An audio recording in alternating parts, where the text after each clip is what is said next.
featuring Dr. Jarryd Willard, who will be discussing how massively multiplayer online role playing games virtually reinforce gendered, racial, and heterosexist norms.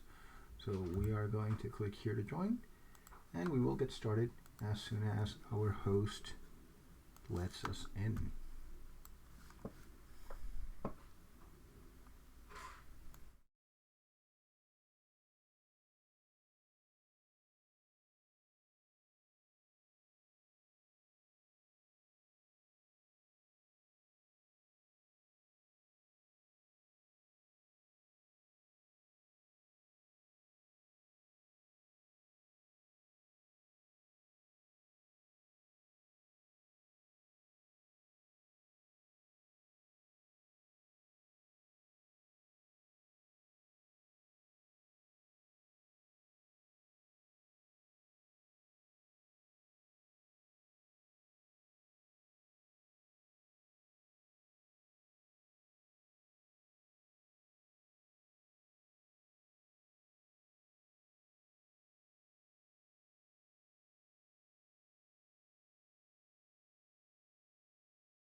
All right, well, welcome everybody to our last session of the day. Today we have Dr. Jarryd Willis, and he is a professor and assistant project scientist at the University of California in San Diego. And he is going to talk about Women Like Me, how massively multiplayer online role-playing games virtually reinforce gendered, racial, and heterosexist norms. So take it away, Dr. Willis. Thank you for being here. Absolutely, thanks for having me. So my experience playing MMORPGs, which are online role-playing games, goes back to basically 2015. I just defended my PhD. It was like that March, basically as I already graduated at that point, just like 2 months of a lame duck session, I guess you might say, of just not doing anything besides writing research. But I also turned on my PS3 for the first time in years, like actually trying to play and just enjoy. And I played this thing called Grand Theft Auto 5 online. So when I started playing GTA 5 online, I realized a couple of things. I made a female avatar, and I named her Trish for whatever reason, but it's my very first time ever playing an online game. And I realized I would get sometimes these invites from male avatars in the GTA 5 Los Santos world, like to go on their yachts, their helicopters with them, go like in the pool with them and stuff like that. And I was just like starting out. I didn't have really the body armor like in a buff yet you can get at certain levels, or I didn't have access to almost anything, but I just made a attractive Hispanic, presenting woman, basically. I never use voiceover with my sex, so if I use my voice in the headset, people probably tell me, like, oh, that's a male, like, get off my helicopter, like, push me out the helicopter, game over, right? So I never use my actual voice when I'm playing, but I just kind of realized how much easier the game seemed to be when I was getting all these, favors, basically, this treatment from male gamers. Who I assume are male gamers. That's also a key thing with this. Right? So the idea of Women Like Me is me kind of extending my experiences playing online games into more of an ethnographic domain of just looking at, my research here, UCSD, just like back when I was living in Texas, is focused on evolutionary psychology, gender socialization, the ways in which how we're raised, how we raise boys and girls, to expect that boys make the first move, heteronormative scripts, to ask someone out, that females be the one to receive the wedding ring when someone goes down and need to ask her to marry him. That those scripts that we're all kind of raised with about who does what, they don't stop at the digital water's edge. They continue on into the game world. And so if I seem to be a woman and I'm dressing like a woman, I have a female's name in my mannerisms, behavior, if I have a pink car, right? So my like first car GTA, I like went to a spray shop, like made my car pink. So if like everything that you do when you present yourself reflects someone you might be a female in real life, then the male gamers in that world, who are mostly playing like male avatars, they might treat you as such. And so it makes just everything you do somewhat easier, more enjoyable. And one of the ways I kind of contrast that versus real life is, if you were to make a black avatar in the game, it might be like playing on hard mode, right? If you make a light-skinned female avatar in the game, it's like playing on easy mode. So the avatar you see on screen right here, Gamer Girl, as I always refer to her as, she's the darkest character I've ever made, in fact. She has, well, I shouldn't like to say she presents as someone who has a West Asian, Middle Eastern, Persian, Iranian, background. And I've mentioned a few times, with my guild in Final Fantasy 14, that, oh, it's going to be Ramadan soon, or like, are you guys fasting? Things like that, just like try and have my performativity continue in terms of real life stuff I might be doing. So it kind of carries over into like, oh, you look like this, you dress like this, and you're also putting things into like the guild chat like this. I guess you are that person in real life. So the way I identify myself in real life, to go ahead and kind of give you a breakdown of that. I identify as someone who is cisgender, heterosexual male, whose pronouns are he, him, and his. So XY chromosome male would be one of the ways I identify myself. In the video game world, I identify as a bisexual X, triangle button, circle button, square button woman. So that's the virtual identification. My virtual pronouns would be she, her, and hers. Real life pronouns, he, him, and his.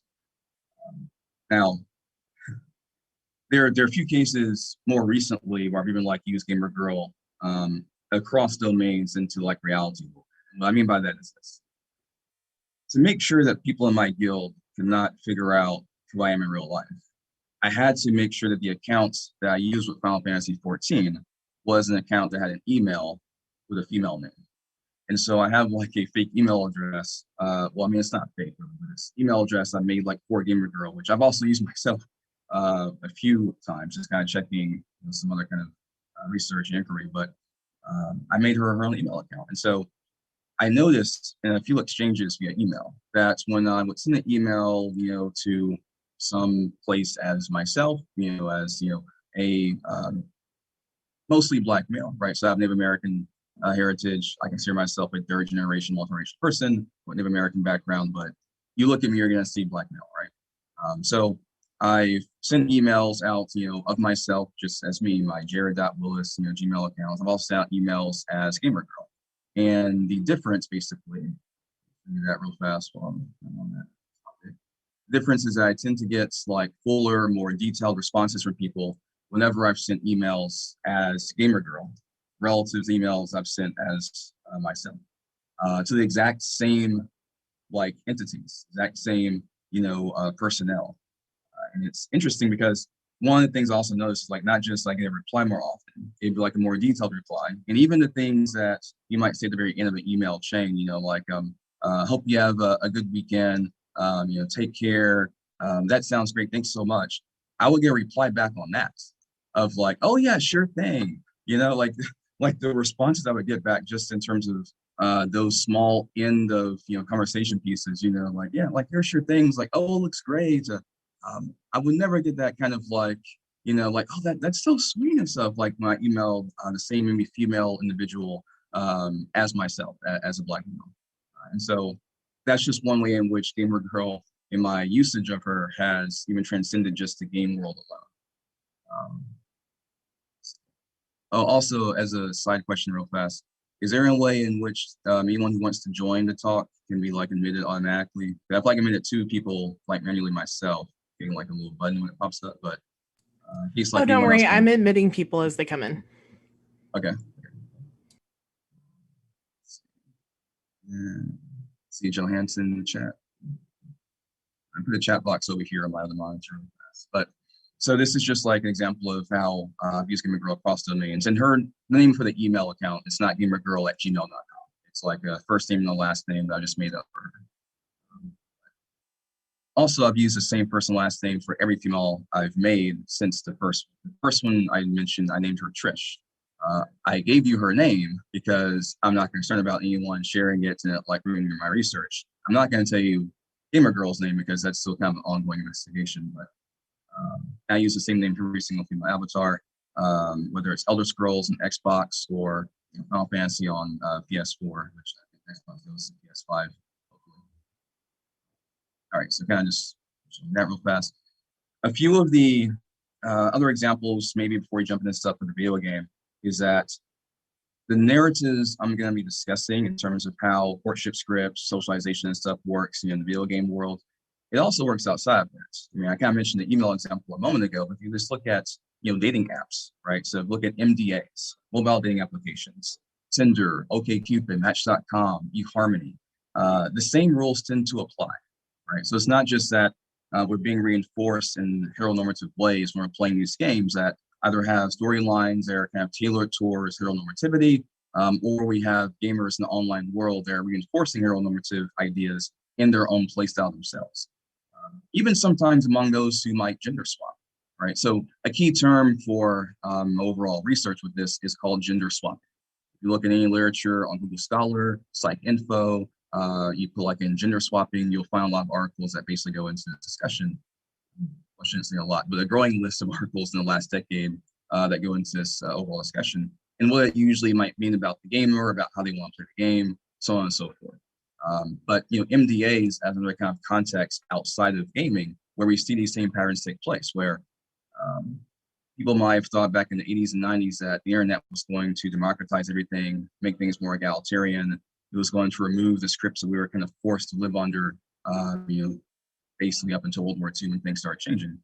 But the internet has been anything but that. The internet has in a lot of ways reinforced the things that we have come to see or predict or expect in our gender interactions in the world. And so if you look at research by Tinder, for instance, they find that Males are far more likely to be the ones to initiate. Males are the ones who will swipe just endlessly across different profiles, almost like they're not even looking, like it's a no-look swipe. Just swipe, swipe, swipe, swipe, swipe, swipe, swipe, swipe, swipe. Let your finger rest. Swipe, swipe, swipe, swipe some more, and just not even looking at it. And so females usually have maybe a long list of males who swiped on their profile to maybe choose from, to be selective in terms of they want to respond to. I guess on Tinder it's called like matching, or however it works on that app. But males are the ones who are more likely to be the ones to send messages, reach out to someone, to make the first move, so on and so forth. And so outside of the app Bumble, where Bumble kind of makes the female make the first move, which I wonder how that would work in the case of like lesbian. But in essence, outside of Bumble, it's usually going to be the males making the first move. That's just what we've all been kind of raised with, socialized with, come to expect. So anything you look at with digital interaction across sex, you're probably going to find some degree of similarity in the behavior of people, engaging in interaction, similarity to heteronormative expectations, scripts, systemic norms that tell us this is how you should be if you're male or female. And as I think, a lot of us, increasingly understand, gender is non-binary. Gender is, might be masculine, feminine, androgynous, non-binary, genderqueer. It's a spectrum. There's no reason to try and box anyone into certain ideas of who they are and how they want to express themselves and live their truth. Even if we might have differences when it comes to sex, as a separate terminology, separate system, gender is not the exact same thing as sex. Gender is a more kind of freedom of expression, live your life a certain way. Even so, and a lot of stuff in the internet and digital media, we're still kind of pushing that direction, and we kind of push each other in that direction as well. So going back to Gamer Girl, some examples with this. Whenever I create my avatars in any game I'm playing online, Elder Scrolls, GTA 5, ever since my first avatar, been more intentional about it. Black Desert Online, which I'll get to like the PvP, PvE thing in a few minutes as well, Black Desert Online. Fallout 76. So if you play Fallout 4, Fallout 3, you probably know about Fallout Vegas. You probably heard about Fallout 76 as well, which wasn't the best thing ever, but it was a pretty fun game. It's just not, like the best online game I've ever played. Whatever game you play, it's the same thing you're going to be able to expect. That if you have a female avatar, you have a much easier time getting males to basically help you do certain things. Right? That's the basic context for women like me. That if we are, let's say a little girl growing up, sees her brother playing with a doll in there. Her dad takes the doll from her brother's hands and says, boys don't do that. Boys don't play with dolls, right? Says, go out there and play catch with your friends, play football with your friends. That little girl, even if she might, become one of the most egalitarian-minded, lean in Sheryl Sandberg board of besties, person in her future, she was still that little girl who was socialized by seeing her brother, punished, basically playing with a doll. And so she might want a husband in the future who's going to maybe be a more masculine individual, reflecting how she saw her dad raising her brother, right? We all swim in the same water, right? Males and females, we're all in the same water. And so you're more often going to see maybe males accept a wider variety of what they'll see as desirable among women. You might see women accepting a variety of things you might desire among men. Right? So a male might as equally date a woman who's a tomboy as a woman who is, the stereotypical, like maybe girly or feminine individual. Females are less likely to date a tom girl, or opposite of a tomboy. Like a tom girl or a metrosexual male than say a male with a tomboy, right? That's the key difference. There's a wider kind of range for it to females, and it tends to play out in this aspect as well. It also means there are more pressures on those of us who play as women to behave and do certain things. So for example, at the guild house, any game you play, you have like certain things you might do, like, watering people's crops or trying to grow for potions to make in the future, that kind of stuff. Usually there's more pressure on females in the guild to do those things. Usually there's more pressure on females in the guild to be the ones when you log on to ask people like how they're doing, how their week's going. Are you doing okay? I'm sorry you lost your best friend CLBID, which was a real guild conversation we had back in June last year. In fact, 2 of my guildmates lost someone to CLBID last summer. So we had like these just kind of long discussions about that loss of real life while we're in this, virtual life environments in Final Fantasy 14. And usually there's like more of a sense that the females of the guild be the ones to actually lead the conversation. The females of the guild be the ones to help, console those who are expressing some real things in their life. Now, the kind of like bias aspect of this is that if we do it, if we as women avatars do this, there's not really the same kind of praise you might get as if you're a male who does it. Right. So if a male is the one who asks how everyone's doing and like kind of gives the consolation, it's like the best thing in the world. But if we do it as women, it's like no one cares because it's just expected. So that's kind of annoying sometimes. Like if a male avatar gardens the crops, then it's just like, oh my God, like, increase his rank in the guild in the tier, right? If I like water the crops in the garden, it's just like, oh, thanks, for doing your role.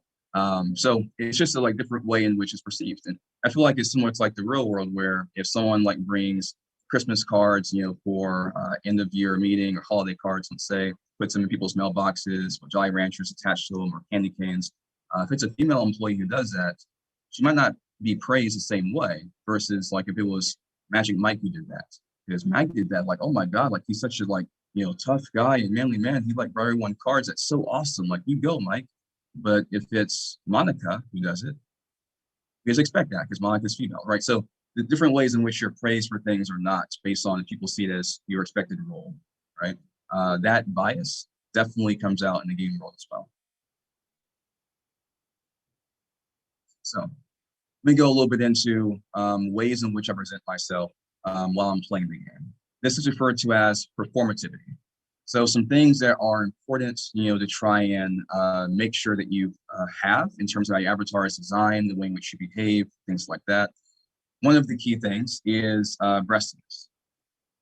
If you make an avatar that has like on the breast slider when you're like making your character at the very start, if the avatar has just like the maximum breast size possible for that game, no one's going to think you're a female. It's just going to be like immediately like, oh, 13-year-old boy. Or immature adult male.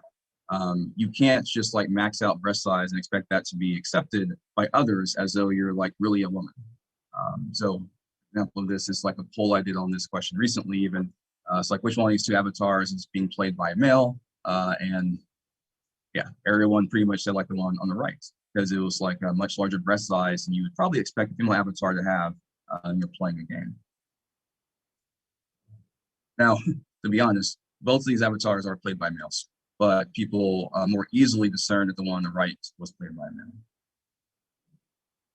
There's other poll like right next to it, somewhat cut off, but basically it's a question of like, who's least likely to lose their virginity is someone of the same sex, and the poll basically not against bisexual males, whole different context anyway. But so breast size is like one of those things for performativity. The other one, and that same number one for that was looking at how much someone jumps around, their height, proportion. You might have like your avatar based on sex or gender. So if most females in the world are going to be shorter than most males in the world, right? If the average height for females is 5'4", 5'5", average height for males is 5'9", 5'10", then you want to make sure as a female avatar you're not going to be taller than more than half the males in your guilds. They're going to know automatically like you probably are not a female in real life. So I always like make my avatar somewhat shorter than I expect the males in my guild to be. Now, one of the really unique things, I forget like to say that did this, I would cite them if I could, but once they actually looked at the issue of how much someone jumps in terms of successful performativity. So given that males are generally speaking taller than females, right? What was it? So the WNBA, I think Women's Basketball Association, the average height is like around 5'10" to like 6 feet maybe. Like only like 1% of all females in the world are like 6 feet or taller. The average height for NBA is 6'7". So basically the average height for WNBA is like male's average height. So just given the difference in height in terms of XX chromosome, XY chromosome, if you're a male playing as a female, especially in a first person, camera game, like where you're playing, let's say Far Cry. So in Far Cry, it's like always first person. Cyberpunk 2077, also first person, unless you're driving. But basically males who play as females might give themselves away if they jump a lot because the jumping indicates that you're not used to being that short. You're not used to being at like that point of perception. And so to like try maybe see over something or like, have a sense that you're taller than you currently are, some male gamers might jump excessively, and the jumping gives away their sex in real life. Because if you're a female, you might be more used to being a shorter height, and thus you wouldn't have to jump as much to feel like you can see over things or stuff like that. So even hitting the jump button a lot is a way in which you might reveal your sex, your real life sex, while playing opposite gender in the game world. Names, maturity of someone's name, very important. So if you look at just the examples here I've laid out, this is from a post I have on Medium, which I believe is like my Women Like Me post, in fact, but the names for the male. So Tigertron, Corn Muffin, Daddy Wombalt, and of course, you'll be remiss not to mention Pookie Pants. It's just because guys. But the females have usually much more mature names, right? So you have Anastasia Valeria, Kyoko Sakuya, female name. I mean, generally speaking, the female names tend to be that variety, first and last name, right? Breast size is a big giveaway for sure, absolutely. You like a male, Laura, Tarin, right there. So the females have usually first and last names, and the names also make sense. Males might not always have first and last names. They might have like a double first name, basically. Things they're trying to indicate some sense of dominance or awesomeness they perceive of themselves. Tigertron probably thinks he's really awesome, right? So Pookie Pants thinks he's just the coolest thing in the world as well. But I mean, that's a key sex difference that you will see. So you can obviously tell that Corn Muffin and Tigertron are male gamers. Other key giveaway for Tigertron, by the way, and Daddy Wombalt, is they both have on their helmets. So a lot of games will give you the option to toggle your helmet off, like the little button like in your menu, toggle helmets, visible on or off. So you're still wearing it in terms of armor stats for your character. So you won't have less armor for a boss fight, but it's not visible to anyone else or even to yourself. Male avatars are less likely to hide their helmets. They'll have it covering their face. That's relatively important given that female avatars, research has shown, they tend to spend more time in the menu screen making, put on the makeup, the foundation, the lipstick, everything about the avatar's appearance and beauty. They put a lot more time investment into that than males do. And so if you're going to invest all that time making sure that you have like the most beautiful woman you could possibly make as your avatar, why would you wear a helmet? Whereas with guys, it's kind of like they log into the game, they look in the mirror, give themselves a thumbs up, and they're out the door. It's like nothing. For females, there's gonna be more effort put into it. Impacts. Always jumping. Interesting. Right. I mean, I think the jumping one is definitely a unique insight into it, given the height difference. That's also one member of my lab actually made a great point about this back in February, where she said that Zoom has democratized height in a sense, right? So the person who might otherwise be seen as the tallest person in a board meeting, in the workplace or something, he can just demand things of his peers or like talk over someone else and just command the room. Well, when you're on Zoom, I don't care if you're 6'5", right? You're not any taller on Zoom, the camera looking at you, than someone who's, 5'1", right? So Zoom kind of democratizes height, and height is one of those like key pillars of patriarchy that has like helped to reinforce a lot of sexist outcomes for females, since time basically. But like in Australia, I'll give an example real fast, from my evolutionary material. But in Australia, for like 4 decades, they gave girls who were seen as like being too tall in middle school, it would give those girls growth stunting hormones to make sure that they would not grow as much anymore, so that they would stay short enough to find a husband.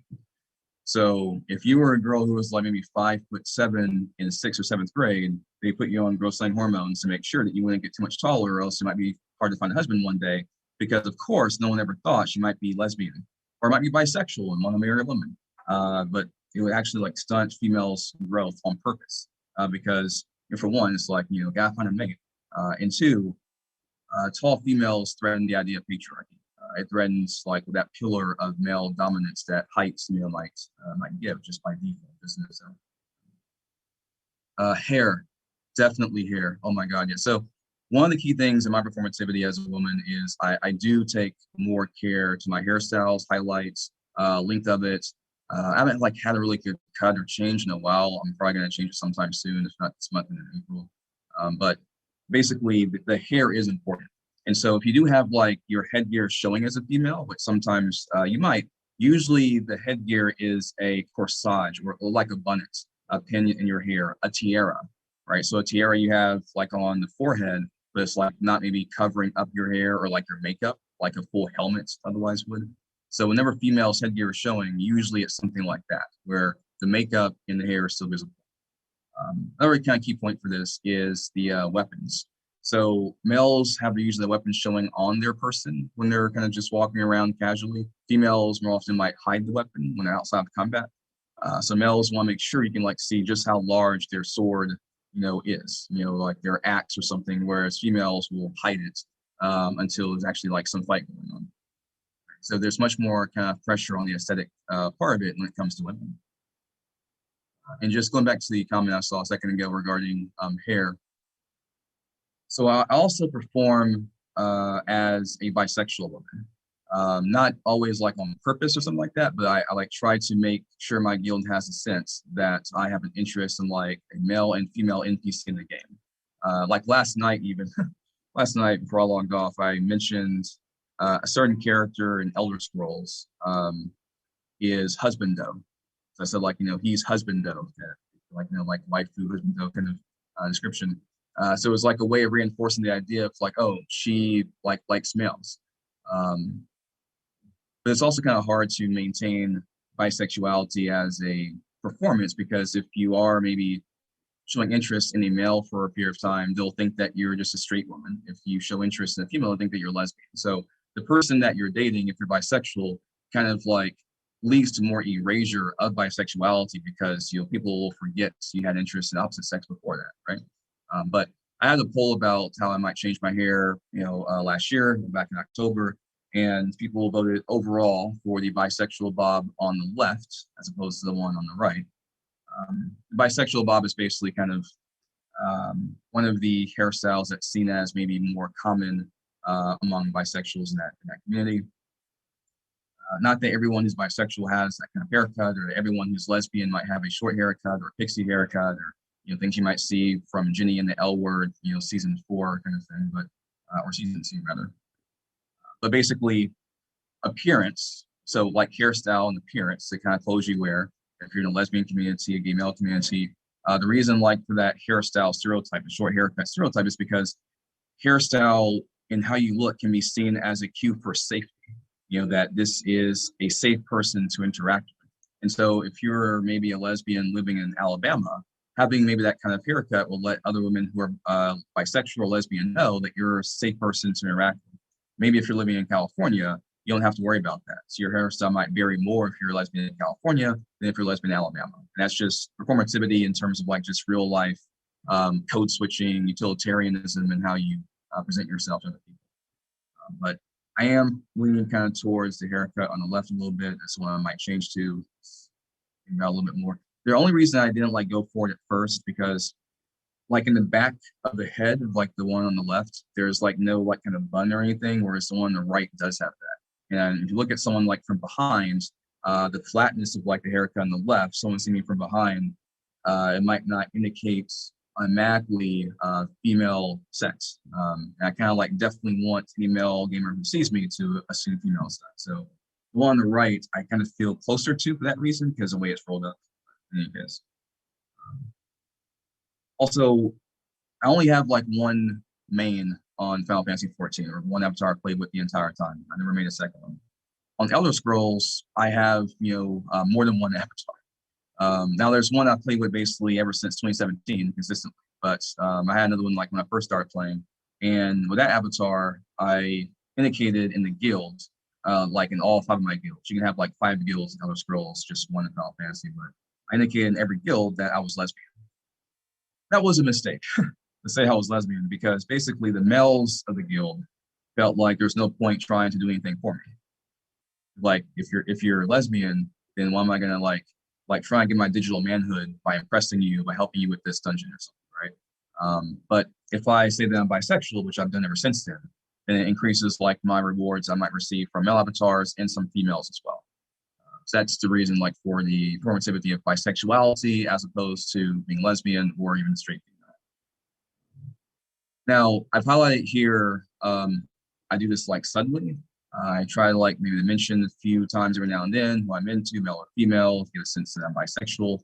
Because if you pronounce it too much, if you kind of state it too much that you're bisexual,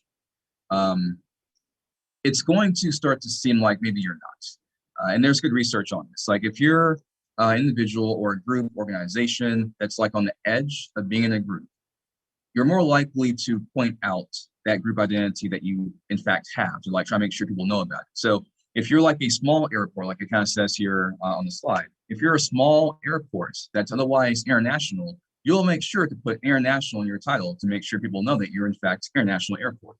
But if you go to like Reagan or you go to JFK, they don't have to like put international airport at JFK. It's obvious. You go to LAX, they're not going to put like, you know, international on all like their brochures at LAX. Like it's obvious it's international, right? But if you're like a smaller airport that happens to be international, you're going to make sure people know about it, right?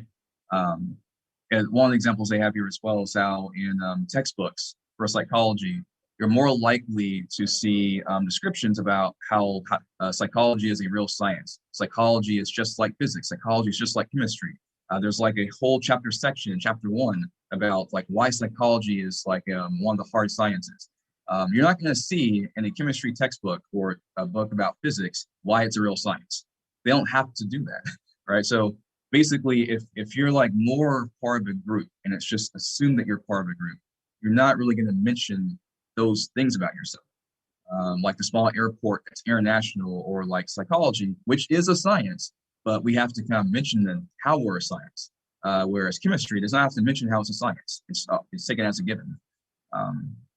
My best friend in California, first best friend I had in California, she now goes to Penn. Penn is an Ivy League school, just on the margin, basically, of being Ivy League school, but Penn is Ivy League. They're more likely to indicate that they're Ivy League than say Harvard or Yale would, right? Harvard's not going to go around saying we're Ivy League. They don't have to, but Penn will do so because they're just basically on the margin of entering that group. So that's why I kind of say like I subtly mention it, because if I kind of mention it too much, it'll sort of seem like, well, is that avatar really female? Are they really bisexual? If you mention it too often, that's the idea. It's like walking around saying like, yes, I'm bisexual, I'm proud, like I'm my avatar here. They're not gonna believe I'm actually female anymore. Like, it's like, okay, if you're female and bi, you have to say it that much. That's why I kind of like I mentioned it suddenly.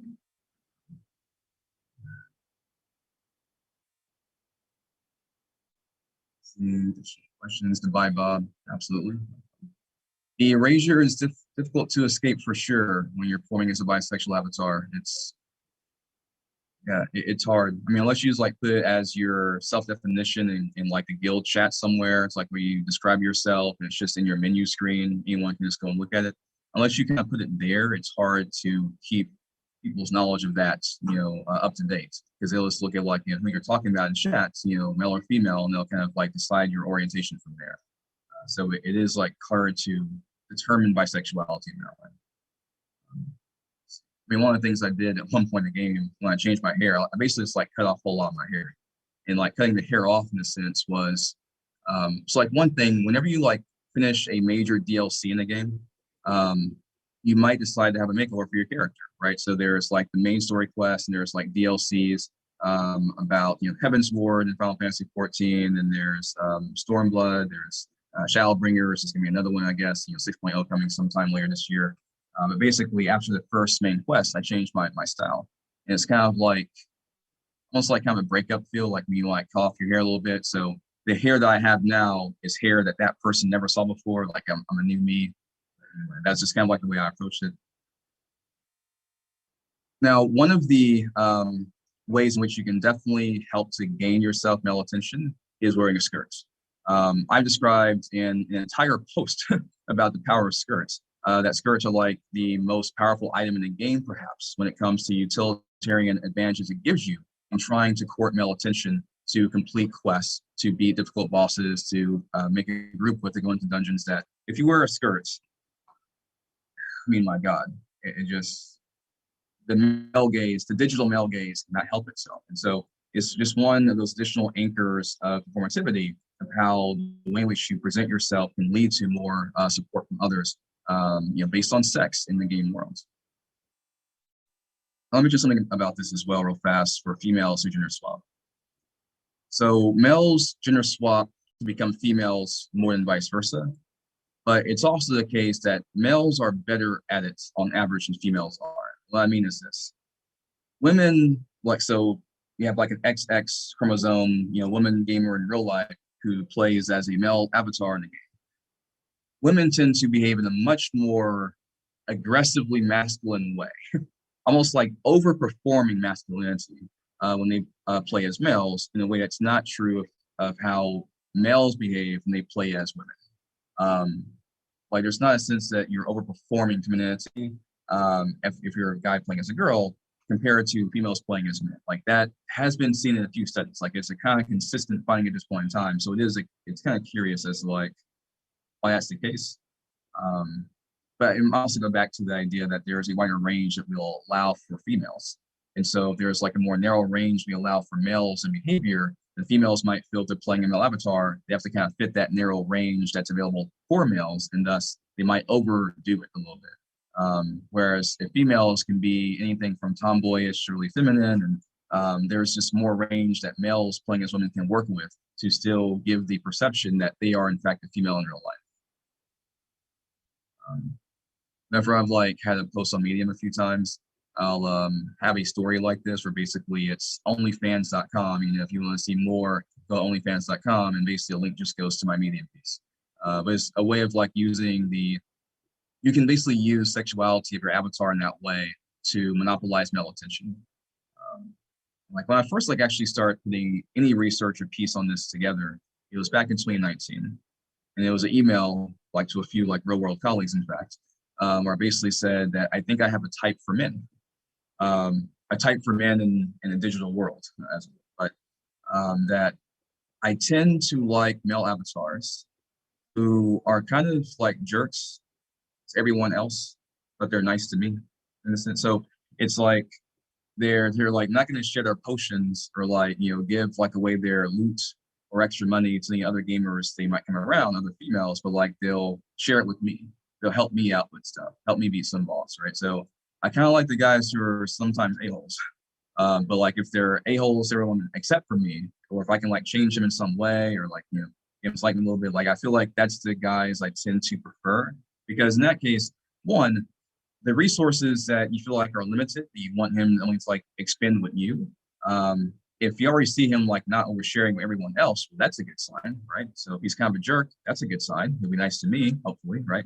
So those kind of guys, the guy who seems like they're maybe just bad news, but if I can make them good for me, then hey, watch out. It also kind of gives me a greater sense that I'm protected, right? So if anyone like tries to mess with me, like on Black Desert Online, just like a year or so ago when I was like playing that a lot, but on BDO, if anyone like tries to mess with me, PvP me in the open world, that kind of stuff, hey, he's right there. He'll go ahead and just like get you right back, PK you right back. So that's the idea. You get that sense of like protection. The resources he has will not be shared with every single female around, and you can kind of just like court him to be a good mate for just you. In the way in which you can, like, one of the like advantages of doing this, you also might monopolize a guy's time. So imagine that in real life you have a guy who's like works a full-time job and stuff, gets home, he has maybe like 4 or 5 hours of downtime before he has to get ready for bed for the next day. And so let's say 2 or 3 of those hours, let's say 3 of those 5 hours he might play the game a little bit. If I can monopolize his time for 2 of those 3 hours, that's a pretty significant investment of time that he has. And so he's going to become more committed to me, because people like see time as a territory that's theirs. We're just like, if you have like your me time, it's your territory, you have like time for yourself, people see time as territory. If he's investing that territorial space of his time to me, When I log on again next time, he's going to be like right back next to me, right? So I've got his attention. I've got him in a sense. If I don't give him everything right away, like hard to get a little bit, if I kind of like don't overshare stuff, too fast, it just kind of keeps the person along. Any additional kind of thoughts or questions before we're going to go forward? I do want to show really quickly another poll I had. So I was looking at basically which avatars are more likely to be asked to take off their mask. And I like wore a mask myself for a while in the game, just like try and reinforce, social distancing, make sure that you wear a mask and stuff like that. So it's my Texas mask, but so I would like wore a mask, my avatar for a little bit in the game, just trying to reinforce that. I have this thing in the game called a chocobo, which is like a big bird you can ride around and fly around in eventually. My chocobo, I renamed it from Coach Scale, which is like a Persian name of endearment. Again, performing, being a Persian woman. I renamed it to wear a mask. So I'm like just riding around like on this like big bird that's named wear a mask, which I'm sure does not annoy anyone. But basically, female avatars kind of report that they would be the ones asked more often to take their mask off. Because again, you have to like be able to see someone's face. The idea is to see if she is like maybe attractive or not. That's more of a pressure put on women more so than men. You might have also noticed, maybe some people saw this, there's also kind of a really gendered way in which avatars sit sometimes, which seems almost unnecessary. But even the way in which you sit down is gendered. So, that seems like almost overkill. Like, why is that gendered? So going back to this real fast, I think I mentioned a little bit earlier the reason like for my voice being withheld, because if I were to actually use headset for my voice, it gives me away, right? It just gives me away immediately. Another important variable here I haven't mentioned yet, though, is the variable of skin tone. I've discussed for the most part thus far the issue of like, just sex and courtship and how that plays into things, but skin tone is also important. So if you want to maximize your success when it comes to getting someone's attention, it's not just about having maybe a really attractive female avatar who has a nice hairstyle and makeup going, smoky eye look. You can get smoky eyes to work for you with your sliders and stuff like that. It's worth it. But also having maybe a desirable skin tone, right? Because there is a sense that, what's the best way to put this? Like one of the studies we go over in social psychology, which kind of is perfect on this, is if you're trying to sell like an iPod Nano, and you have like on Google Google Store, a white hand holding iPod Nano, a black hand holding it, or a white hand with a tattoo holding it. Both of the white hands, the one with no tattoo or a tattoo, will have more success selling it, more copies of it, more items of it, and at higher bidding prices than the black hand holding the same iPod Nano. That's just, it's the exact same device, the same hardware, everything. It's just different color hand holding it. And so that's just like the reality of racial capital or skin tone capital, which if that's reality in the real world, is reality in the game world too. One other example of this would be, so in real estate, if you're trying to sell a house in real estate and you have a black household that, live in the house, for years, trying to sell the house, the real estate agent, and the black family, like if they're both thinking about this logically, not saying it's the right thing for the world, but logically speaking, like how the world operates, what they do is a process called the black box. And what the black box is you get all the pictures like on the staircase, like the dresser, dining room table, all the pictures of like the black family you have in the house, put them into a box, put it into the garage somewhere, hence the black box, and then go to Walmart, buy some Walmart pictures of like a white family, put those up on the wall instead. You'll have more success, in fact, selling the house, right? Because now it's like, oh, it's a house that was owned by a white family, not a black family. Like that helps you as a real estate agent get the best price for the family trying to sell. So that's just reality when it comes to racial capital and also the game world skin tone capital. So what that means when it comes to the avatars I've tended to make over time, this is like my darkest skin avatar I've ever had.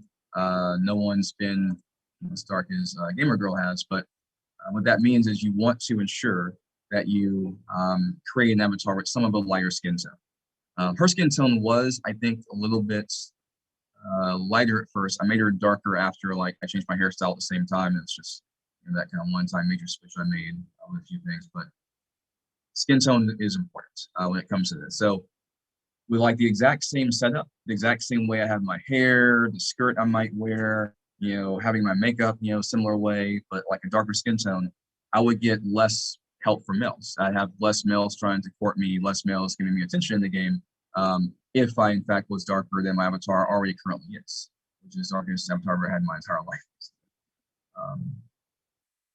So it's going to go into an example of that. We did like a study in my lab recently. We're like still analyzing some data from it, but the study basically found several different lines of patterns of outcomes where showing yourself a certain way on Instagram stories, using like filters to make your skin appear to be lighter, is something people tend to do, especially if they have a darker skin tone. So this is an example from like a previous video game study where an interviewee for the study by Lee 2014 mentioned that when she made a black looking avatar as herself, she was referred to as a freak by another gamer on the game.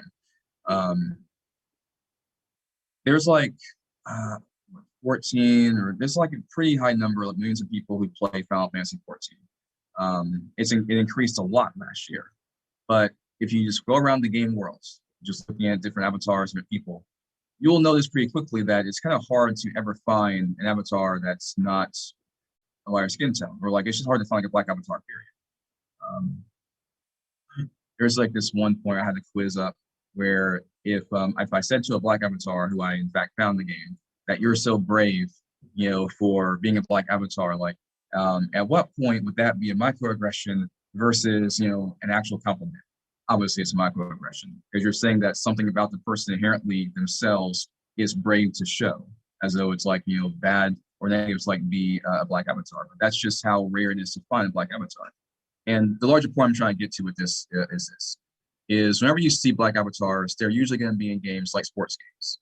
This is a poll I had up last year, asking people basically, when do you think you most likely see avatar with a darker skin tone? Would you create one with a dark skin tone? It's going to be sports games, 100%. The other option, which you can't even see because it's 100%, the other option for this would be like adventure games, basically, MMORPG games. No one answered in that direction. So if you will create a black avatar for Madden football, NBA 2K, WNBA 2K now, for Grand Theft Auto 5 online, Call of Duty, but you won't make a black avatar for adventure games, what you're basically kind of saying is that something about the essentiality that we assume with race, skin tone, the idea that if you're a black athlete, that's going to confer maybe some differential performance when it comes to athleticism and stuff like that, that you're basically making the assumption that that same degree of like speed and like how high you can jump that helps you dunk over someone is somehow no longer desirable or useful when it comes to trying to outrun a dragon, right? So like you're fast enough to like get a 70-yard pass to score a touchdown. We want that kind of speed there, absolutely. But we have to like outrun a dragon chasing us, or like a mob of goblins, or like an ogre or something like that. Like, no, we don't want the same speed in that context. Now, obviously, the point I'm getting to is just that we're okay with maybe like Hispanic, Asian, black avatars being seen more often in that context of like sports, of the basketball, football, or the criminal-based games, GTA 5 online, Call of Duty, right? So guns, people dying, shooting, stuff like that. We're okay with the avatars who are Asian, Hispanic, and black in those contexts. When it comes to a context of pulling the sword from the stone, the context of, one ring to rule them all, going to Mordor, when it comes to the context of, saving the princess from the dragon in the tower, or Bowser, I guess you could say, Princess Peach, we're now okay with like the hero of that narrative, which will be longer than say like a 1 hour play on Madden football, that the hero of that narrative we're going to be using for maybe tens of hours, for any given game, with that avatar not reflecting what we're maybe used to expecting, which would be a white male character. At least until recently, there's been like more females in the last 5 to 6 years, but historically it's been white male avatars. So that's the reason for the dichotomy with this, is that you'll see people maybe borrowing the black, the Hispanic, the Asian identity, as a minority for an hour playing NBA 2K, or playing Madden football, or playing GTA 5 online, or playing Call of Duty. They're kind of like borrowing being that person for a period of time. But you can easily just take it off and go back, to everything else. There's nothing that the person is learning about what it means to be that individual, to be in that body when they're playing Madden or when they're playing GTA 5 online. They're not learning anything about what that person really goes through in a narrative way. Whereas when you play as Aloy in Horizon Zero Dawn, which is why I got PS4 in the first place myself, I remember why for that one game, but when you play as Aloy, you actually really get to see her grow up. The start of the game is when she's like 4 or 5 years old. She's just like a little kid running around. So you start the game off as a little girl. You grow up as her. You see her develop and mature, right? There's a sense of this long-term narrative building with this person. You become more and more empathetically tied to, care about. You have a moral stake, basically, in the choices you make in the game when it comes to her, right? Like you're morally complicit in the outcomes of the game about this person that you are increasingly caring about. You're not going to see as often the same kind of like game where it's like, oh, it's a little black girl, it's a little Hispanic girl, it's a little Asian girl growing up. You're going to like see her when she's an adult. You're going to play the game through her eyes for 50 hours. You're not going to see that kind of game as often as you'll see it via like the white male's eyes, especially, but even like, a white female's eyes. And thankfully, we at least have more games with female options now and female leads in general. But that's the difference, is that you'll see more often the minorities, the Hispanic, the Asian, and Black minorities in games where it's about sports or the criminal stuff or shoot around games. You won't see it like in long-term narrative games at all. Any thoughts or reactions or comments on that? So Dr. Willis, you have quite a few comments in the chat, and many are echoing exactly what you shared. The information you shared today is amazing, is enlightening. And so one comment said, this is cool, the whole gaming system, but others said, why are games so racist? And then others are looking at it from the standpoint, you're just like your topic, you're making us aware that this is reality, even though it's in the game where we live it every day. And so this is how Blacks and Hispanics and Asians are being portrayed in movies. One of the chat attendees shared as well. So you have a lot of comments. Please share why games are so racist. Well, my take on that would be something referred to as statistical discrimination, which basically is going back to the iPod example and the black box, that the real estate agent and the family trying to sell a house, the Black family, in fact, trying to sell a house, they know that the Black pictures are going to lead to a lower price and a lower chance to sell. The person trying to sell an iPod online, Google Shop, whatever, knows they're going to have a better chance selling it if it's a white hand holding it, or even, let's just say, have a hand with a glove on, right? So like a glove on is like maybe a perfect default condition, right? So you can like tell the race of the person with the glove on. But the idea is that if we know that the reality is you have a better chance to sell the iPod, better chance to sell the house when it's seen as owned by a white family, when it's held by a white hand, then the utilitarian arguments or idea is going to be, why not maximize their outcomes and just go in that direction? Now, despite how well that might work financially in a way of like trying to compensate for race or a way of trying to just kind of play to consumers, base instincts about these kind of things, it doesn't really help, to push us forward in any way towards maybe every single hand holding the iPod leading to the same price, or a house with pictures of Black families leading to the same real estate, outcome or success. But it is reality that we're currently living. So Obama might say you have to deal with the world as you find it, but it does make it hard to get out of that mold if we're just maybe trying to adjust to it to get to the best outcome in terms of what we can get in return. So I don't look at it so much as like games being intentionally racist. You have like more games now where they will have more minorities, there are sidekicks and things like that. But usually the characters they're portraying are maybe somewhat narrow in how their lines, the scripts of those characters are made, where the things that they say and do are maybe just, it gives diversity, but the diversity is not inclusive, where we're looking at inclusion as being the the broadness of how you see them placed in that narrative context, right? So if the broadness you see that person place is, oh, they're a gangbanger, oh, they're trying to like rob someone, or they're making like, you know, slang terms and like, you know, like a funny person, they're the comic relief in the game. Well, if that's like the context you're being used in, that's not an inclusive contextualization. You want to broaden the context, broaden the narrative. So anyone, you know, Black, Hispanic, Asian can be the person who pulls the sword from the stone, not just, you know, King Arthur. Anyone can take the ring, not just Frodo Baggins. That's the idea. And we're not really seeing those things happen yet. Dr. Willis, Dr. Kihana has a question, quite lengthy. He has several questions. Dr. Kihana, would you like to ask your questions aloud?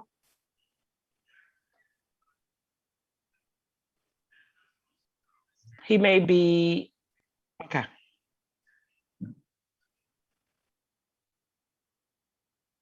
Hey man, I'm also happy to see you. Just gotta say I'm happy to see you just really fast.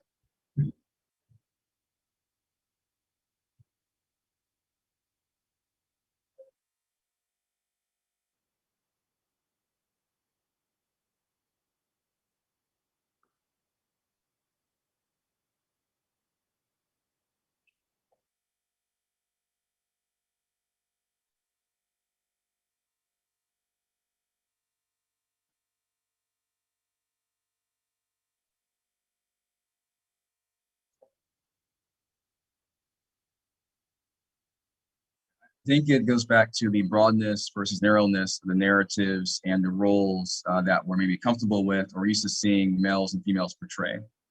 It's also why if you play as a female avatar in a single player game, it's usually a better version of the game than if you play as like the male option for games like that. Because I mean, if you like imagining a TV show or movie, if there's a sad scene where someone is going to maybe cry or shed tears, like maybe shoulder crying on, usually it's like the lead actress who is going to cry in that scene, whereas the male is going to be like the one to like let her cry on his arm or shoulder or something, right? So females, you know, usually have more practice when they're at UCLA, art school, or USC, doing these kind of things than males usually get. And so as a result, if you play a game as a female, you're going to have like a much more in-depth experience in the story, more interpersonal relating, much more emotionally driven narrative than say a male in the same role.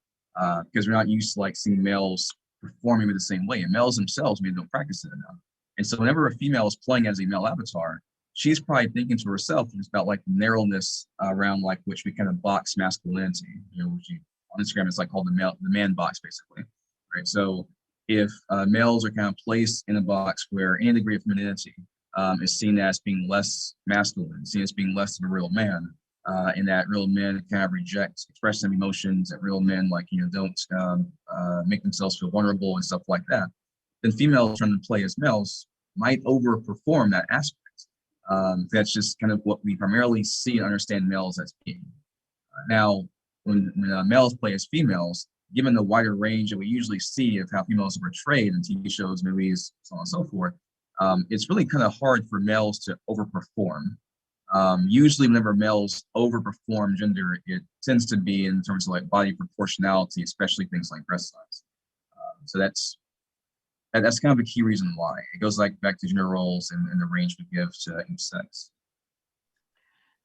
Dr. Willis, we acknowledge it is 4:30, but there is one last question. I'm good for 10 more minutes even. I mean, bring them on. Oh, okay. Okay, great. One of our participants has said, I wonder why males flirt with female avatars when they don't know how or who the person is behind the playing.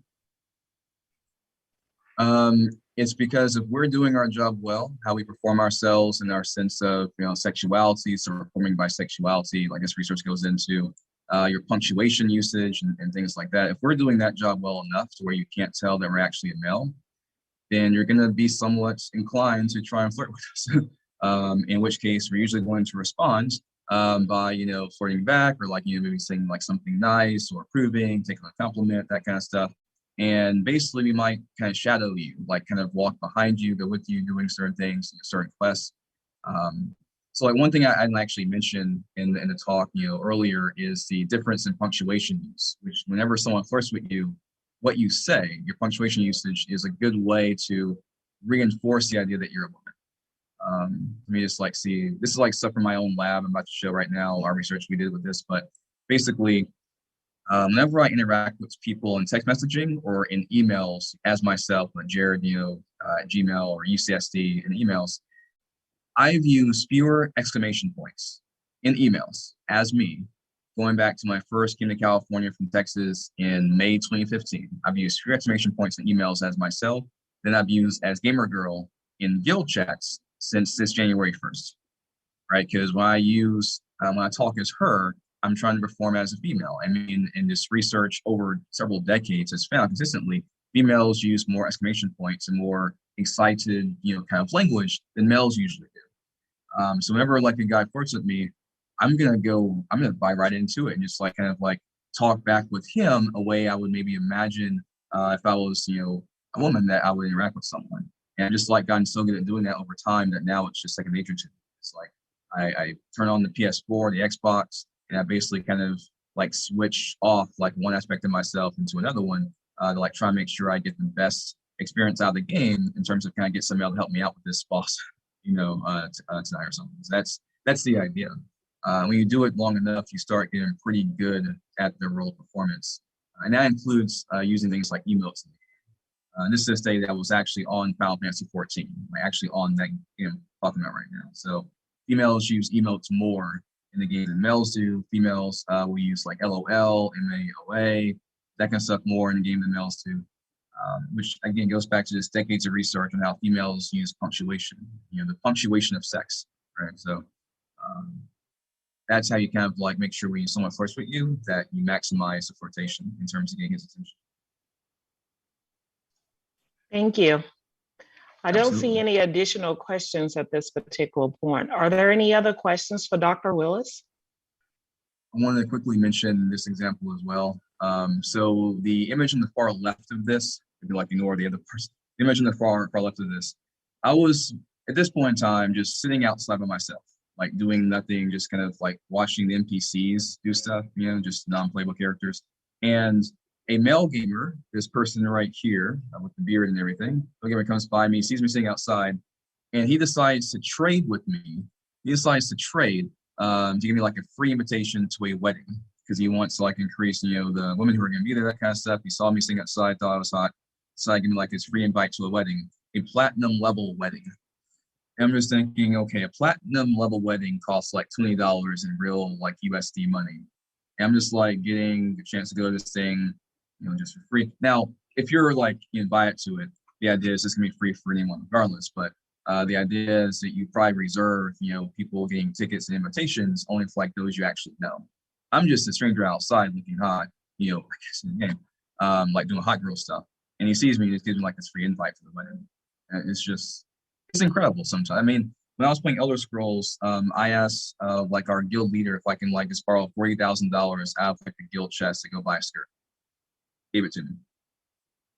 Just it's amazing how easy it is. But yeah.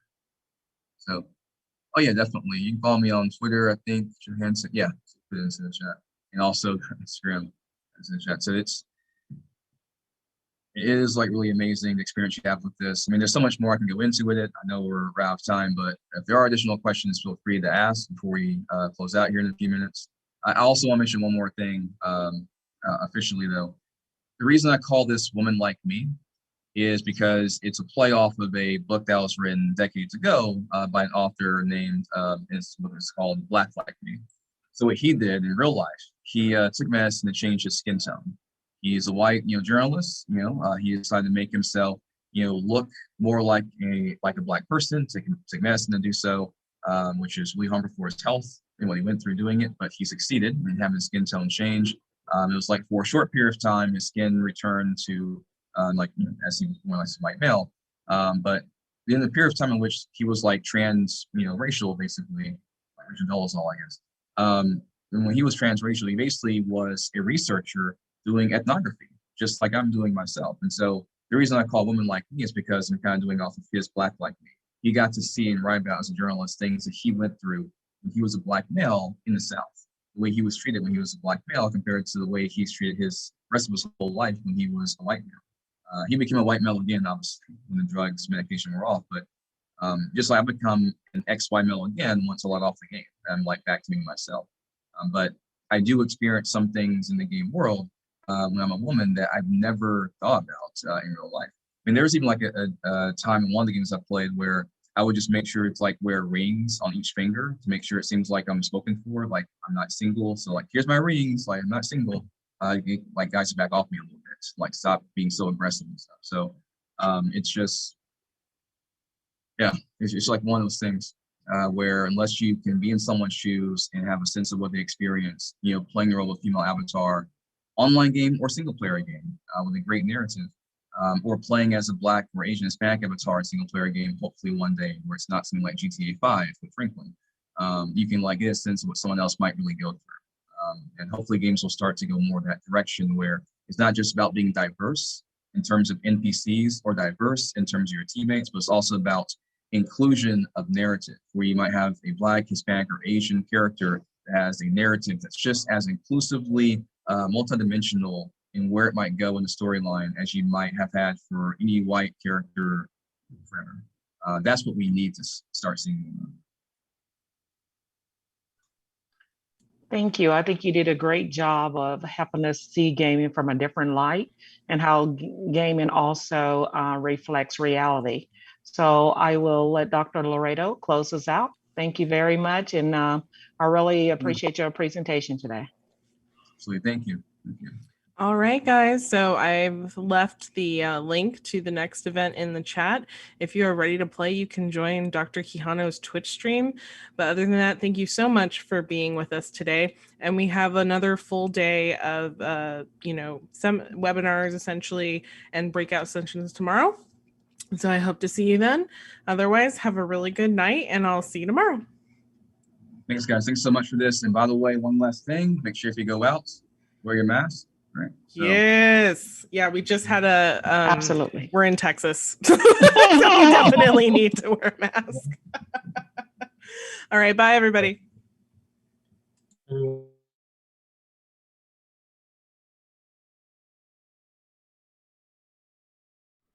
that has been Dr. Jarryd Willis sharing his research into gender and gaming. We will get started with Jackbox in a few minutes. Let me just get the stream set up. And we should be back in 2 to 3 minutes.